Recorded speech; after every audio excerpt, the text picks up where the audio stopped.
It's very difficult to properly organize your immediate environment, and that's another thing I try to do with the books, is show that some of these so-called simple things, clean your room, it's like, I'll tell you, this is the truth. I've been trying to organize my office for 3 years. I was flooded by so much mail and so much catastrophe that I fell way behind in my ability to keep my closet organized, my clothes organized. I had 3 years worth of mail sitting in my office at the university, thousands of pieces of mail, and it took a lot of work to, and it's still not done. I hope I'll have my damn room clean by the time I go out on tour, for symbolic purposes, among other reasons, to have my house in order and beautified again as well. But I like to show that simple things aren't so simple, especially if you try them. You know, I had one client, his mother had died, and there was a large family, and the family kind of fell into disorder after she died because it was all boys, it was all sons and a father, and no one had really picked up the maternal role, you know, the necessary stereotypical maternal role.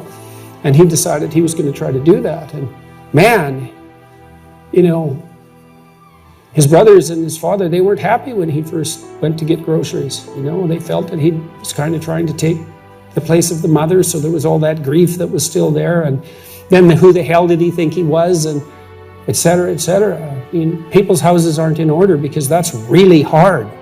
It's really hard. And it causes a lot of chaos and strife to try to do it.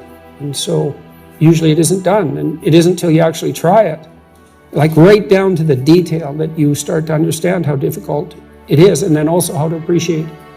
You also start to appreciate how necessary it is.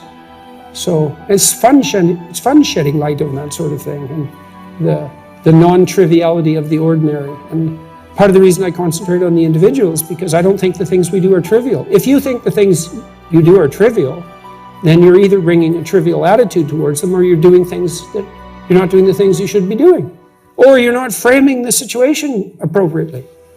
So, and you know, you might dispute that, and that's okay, you could, but you know, one thing that my depressive clients, for example, would say, I can't really figure out why anything is worth doing if we're all going to die in the end.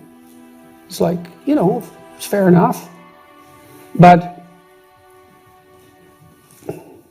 I said, I think it was last night in my lecture, I said, if a baby's crying in front of you and you know it's cold or hungry, you don't cease to attend to its distress because the sun is going to envelop the earth in 4 billion years. You think, that's not a good excuse. Well, why not? Why not use that time frame? And your instinctive answer is, well, that's just not the appropriate time frame. And so I would say, well, if you have the the habitual inclination to apply to your own life a time frame or an evaluative framework that reduces what you're doing to meaninglessness, then you should consider whether or not you're using the wrong time frame. Right? If it all of a sudden becomes meaningless, pointless, you're suffering in the work you have to do, well, find a time frame that is appropriate, you know, sufficient unto the day, let's say. That's a good start.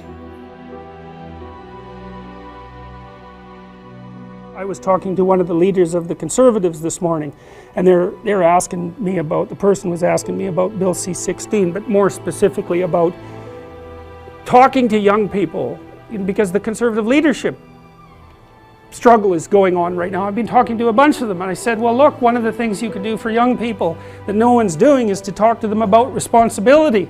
Because everyone talks to young people about rights. It's like, we need our rights. It's like, oh God, how many rights do you need?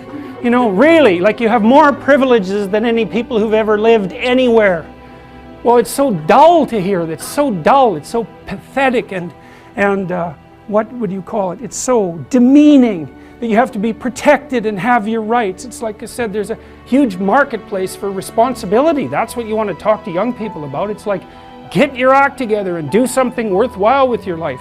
For the first time in my entire adult life, the Conservatives actually have something to sell young people, right? They could sell them responsibility. It's like, well, why? Because that's where life has meaning with responsibility. The more responsibility you take on, the more meaning your life has. And the higher degree of responsibility that you agree voluntarily to try to bear, the richer your life will be. And no one's ever told that, and it's the case. You know, it's like you have 4 kids, say. Well, that's plenty of responsibility. You're going to have meaning. It's going to be rough, you know, because it's complicated.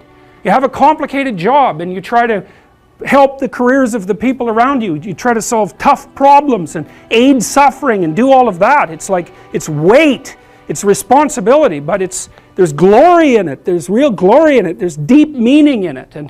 And young people are starving for that because no one ever tells them that. It's like, you're way more than you think, man. Stand up, do something difficult. Do something difficult and heroic, right? Burst out of your bonds. It's like, that's a good message. It's a necessary message, because we have to be more than we are, because if we aren't, we're not going to survive. Generally, if I engage in conflict, the reason I engage in it is because I think the alternative is worse. And so, you know, if you're trying to settle things with a family member, there's often a terrible minefield that you have to wander through to reach anything approximating a lasting peace. And avoiding it doesn't make it better. And it's terrible to confront it, and it can be virtually beyond your capacity to tolerate to do it. And so people avoid it very frequently, but that doesn't make peace. It just harbors underground resentment and breeds bitterness and hatred. And so that's not, unless that's what you want, that's not a good solution. Why do you think it is that some of the things that you've said and the way you've gone about kind of writing up your stuff has been such a phenomenon and caused so many people to sit up and pay attention?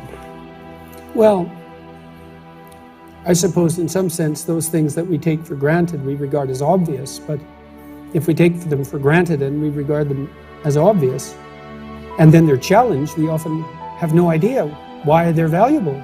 You know, so for example, I've had many clients who were considering getting married or not getting married, and they would say to me, well, it's just a piece of paper. And they thought that was a pretty good argument. And that's not a good argument at all. That's an argument that's so shallow that you hardly know where to begin. But, you know, if someone comes up to you on the street and says, defend marriage, it's like, well, what do you know? It's like, how are you going to do that?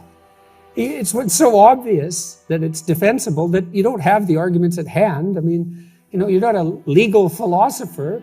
And so people who do that, they think they're intelligent because they can put you on the spot. And merely the mere fact that you can't articulate a claim you share with almost everyone in some traditional sense doesn't mean either that you're stupid or that the principle itself is invalid. It just means that we tend not to discuss all those things we agree upon. It doesn't mean they're without merit. So the rules, I mean, I've been criticized, my books have been criticized, well, they're, you know, self-help, and I think, well, I'm actually not contemptuous of that, so that criticism doesn't bother me.